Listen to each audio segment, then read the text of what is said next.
Instagram, YouTube open చేస్తే శివాజీ అని శివాజీ గారు మాట్లాడిన కాంటెక్స్ట్ అస్సలు తప్పు కాదు, బట్ అతను యూజ్ చేసిన 2-3 వర్డ్స్ లో తప్పు ఉంది. బట్ నా అన్వేషణ మాట్లాడింది అయితే 100కి 1000% తప్పు.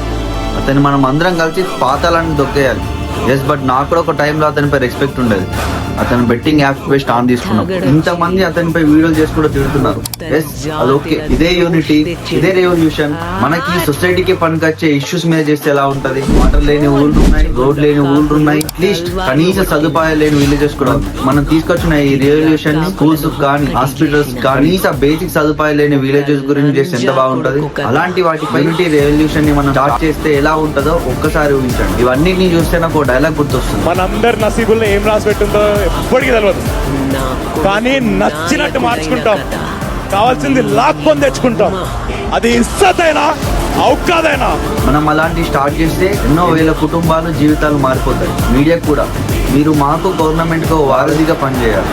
ఇలాంటి విషయాలు మీ ద్వారానే అందరికి తెలిసేలాగా చేయాలి కూడా, చేయాలని మనస్ఫూర్తిగా కోరుకుంటున్నాను. అలా చేస్తే ఎలా ఉంటుందో ఒక్కసారి కామెంట్ బాక్స్ లో కామెంట్ చేయండి. జై హింద్.